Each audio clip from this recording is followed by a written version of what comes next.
The oldest surviving violin in the world dates back to 1564.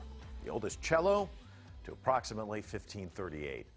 Classical instruments dating back hundreds of years and valued at millions of dollars are the most sought-after instruments in the world by both musicians and collectors. But for the craftsmen who dedicate their lives to repairing, restoring, and copying these instruments, these violins and cellos and bows are a connection to a long tradition of bringing art to life.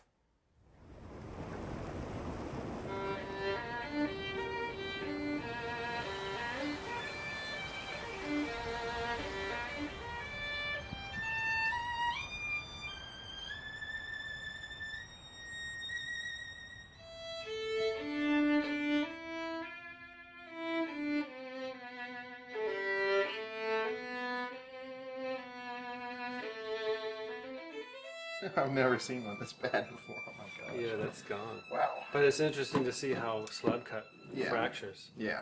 Yeah. This is a weeping willow back. So. It's weeping now. It's definitely weeping. It's crying tears of blood.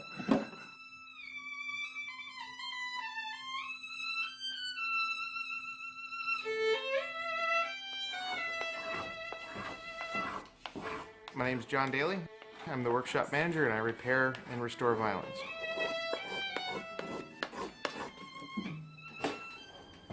My name is Colin Schofield. For the last 12 years, I've been repairing and making string instruments.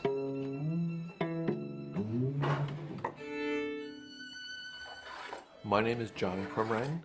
I'm a bow maker. My name is Michael HARTERY and I'm a luthier. I specialize in the repair, restoration, and setup of violins, violas, and cellos.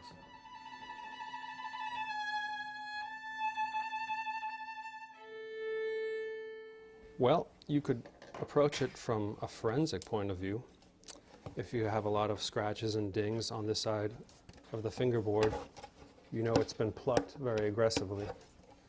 Other times when you find corners that are missing or chewed up, you know that the violinist might have a very aggressive approach with the bow.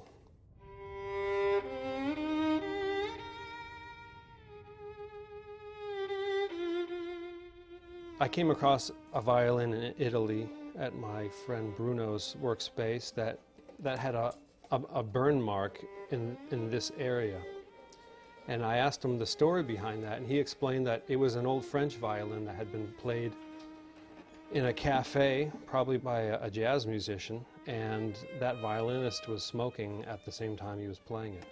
So the ashes would fall off the cigarette and rest on the top of the violin. The result was a small burn mark in that area. You can get a lot of stories off of one violin. It definitely collects the history of its players.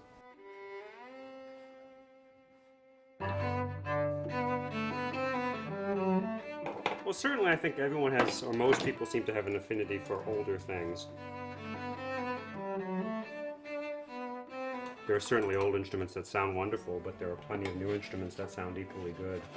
So it's a little bit more just the aura and the, I don't want to call it prestige, but just the feeling that you get that you're the caretaker of something that's old and has a lot of history to it.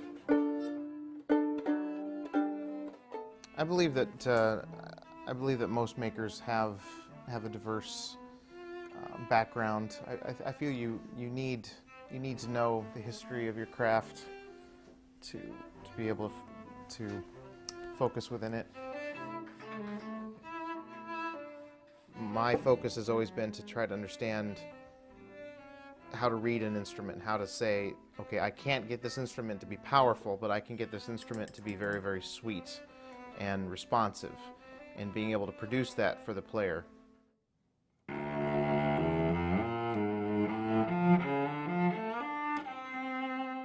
I used to be a musician, and I always went to violin shops, and I was always hands-on, and I thought that I could learn to do violin making, and I realized after exploring that a bit that it's very complicated, and I thought bows were simple, and I learned that bows are not very simple, ultimately. There's a lot of complexity, and it sort of overtook my being a musician to being a craftsperson. Bow making is different from violin making because it's metalworking. Making each end of the bow is making this portion, which is metal and seashells and ebony. And it's just a lot of different materials and a lot of different technical work. It's carving, it's machining, it's sawing, it's planing, it's filing, it's a lot of different things.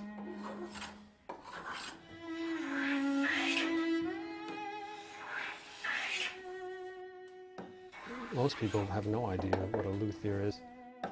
The word comes from the old Italian word lutaio, which originally meant lute maker in the Renaissance, and that was the popular instrument to make. So lutaios were lute makers. At the end of the Renaissance, eventually the violin gained popularity, and all those who were making lutes changed to making violins. So lutaio currently technically really means anyone who works or builds string instruments. You know, today luthiers have two responsibilities. They have the responsibility of making new instruments, and also a luthier is somebody who restores the older ones and preserves them, kind of rejuvenates and gives them a new lease on life.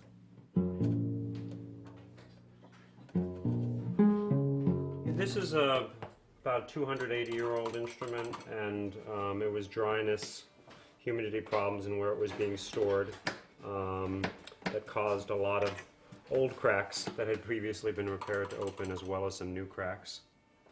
A lot of times we can repair cracks from the outside without removing the top plate, but in this instance we had to take the top plate off to properly glue and then secure the cracks.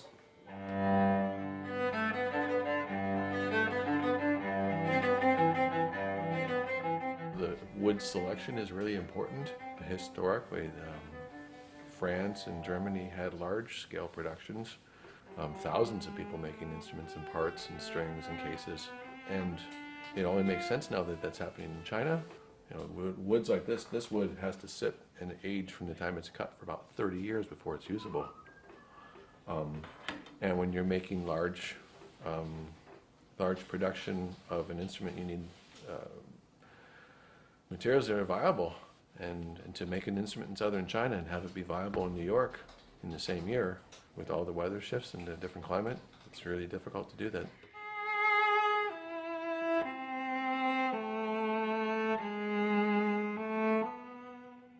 I don't think that the art is dying. I don't think that there is a loss of information. I think actually now we live in a time of information. You can go online and learn a lot about violins and bows that you couldn't learn before the internet was really available. I think it's going to continue to flourish, and the big difference I think now in violin making and bow making is it's done worldwide.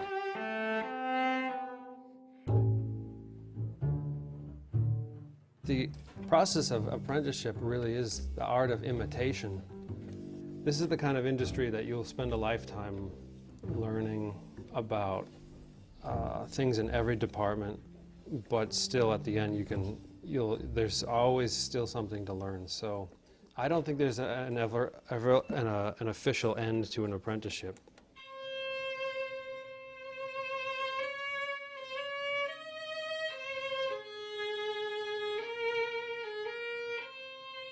One of my first masters told me that I could become a doctor and make a lot more money in far less time than it would take to become a master luthier. I don't think we're as important as doctors, frankly, but I think the musicians might think we're that important.